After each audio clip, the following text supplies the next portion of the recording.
the male lead and the main character, they're attacked by a corpse when heading back to the palace.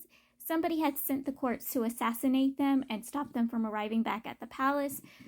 And the main character is not able to do anything because his heart lamp powers are basically non-existent. Basically, he can only make a light source that can scare off the corpses, but can't really do much outside of that, and maybe give some power to the male lead, but barely anything else.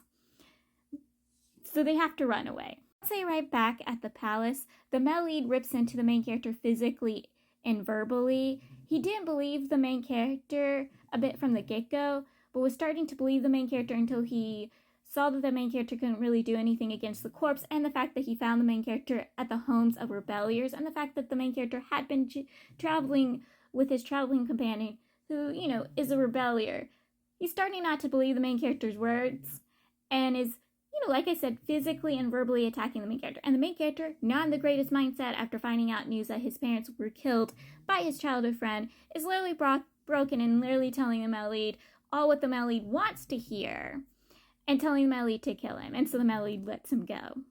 But when the male lead was attacking the main character physically, I was telling him, back off my wife, man! You lay a hand on my wife one more time, I promise you, you won't be coming out of this alive.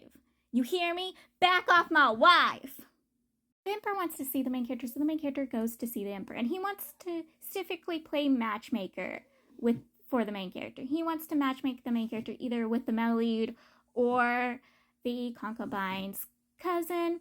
He also wants to ask questions about the main character's relationship with the male lead, how he met the male lead. So the main character tells a bit of the truth, but he keeps some out because, again, without having actual proof or evidence to show people, most people don't believe the whole corpse thing, heart lamp, exorcist stuff. No one really believes him with that. So he keeps some stuff away from the Emperor, doesn't tell everything to the Emperor.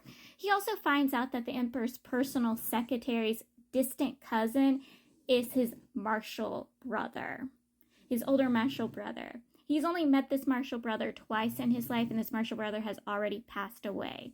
And what I mean by martial brother, I mean somebody who studied under the same martial teacher. And so yes, this dude studied under the main character's teacher years ago. But yes, this is just a conversation between the Emperor and the main character that goes flowing and gets disturbed when the male lead walks in there and is like, I'm taking my wife back. You're done talking with my wife, right? He's coming with me. The Emperor wants something from the male lead, which is, I guess, this purple scroll thing. I don't know what importance it has outside of the fact that the Emperor wants it. We know nothing about the purple scroll. Or at least we kind of do, but we don't really. Just that the Emperor wants it.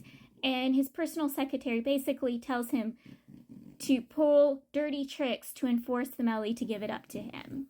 And the Emperor just listens to him and letting him speak, but the Emperor is not really going to do it because he doesn't want to ruin relationships between him and the male lead, being the fact that the male lead's position is that equal as his. The traveling companion comes for them, and I can't really actually remember why he came for them, but the male lead basically tells him, hey, you let us into the headquarters, or I'll sick my men on you, because the Emperor already knows you're planning a rebellion. He hasn't come for your guys' heads yet because he's trying to actually get evidence because he doesn't want to accuse people wrongly or be accused of accusing people wrongly. He's actually trying to find evidence before he comes and sicks your guys' lives. But if you don't let me into those headquarters, I will come for your guys' lives. So the, traveling companion's like, yeah, okay, I'll let you guys into the headquarters. Once they get into the headquarters, the main character kept feeling resentment. And he's like, okay, this is a little weird. Why is there resentment coming out of the headquarters? And they find where the resentment is coming from, a mirror that basically entraps resentment. And the main character's like, we got to get out of here. We got to leave. And then they're swerved into the mirror. It was basically a trap set by the traveling companion's brother. The traveling companion did not know about this trap, but it was set to entrap the main character, male lead, and the traveling companion into the mirror.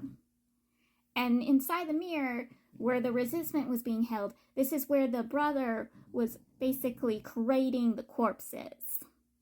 and making his own little personal corpse army, and like using the mirror not just to create the corpses, but also make them stronger.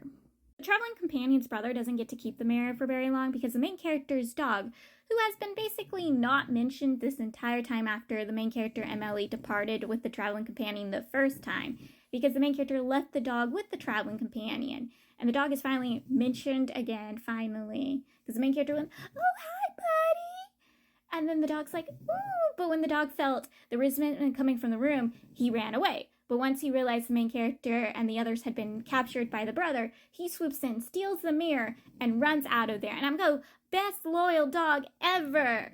He's the greatest. Now, the dog has the same name as the male lead. They literally share the same name.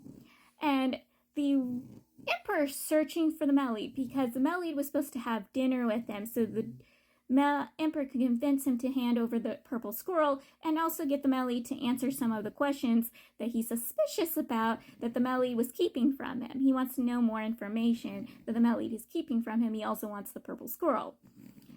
And he can't find the male lead. Last place the male lead was seen was at the rebellion place. And the emperor does not believe that male lead is working with the rebelliers, but it's suspicious that's the last place he's been seen, so he sends out his men to find the male lead.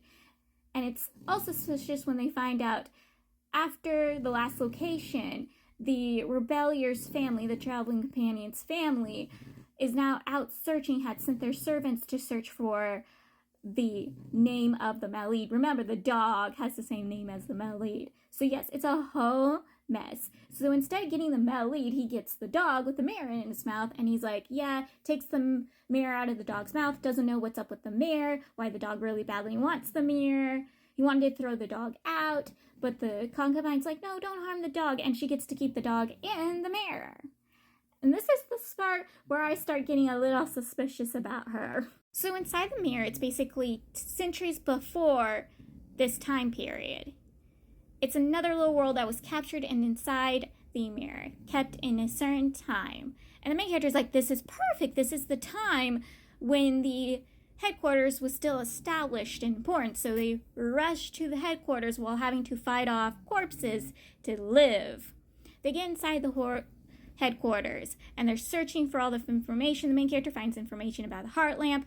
They find information about the mirror. They find information about the pearl, which is something the main character was searching for. And they know they have to go on a quest to find the pearl. It is a whole thing. The traveling companion uses his family's sword to try to fight off the corpses, but the sword has been refined by resentment, which starts corroding him and corrupting him and destroying him in the inside. So the main character has to use his powers of Heart Lamp, a new spell he learned from the information he got from the information he found about the Heart Lamp. And it's a whole thing. The main character uses the spell from the mirror's document spells things to get them out of the mirror.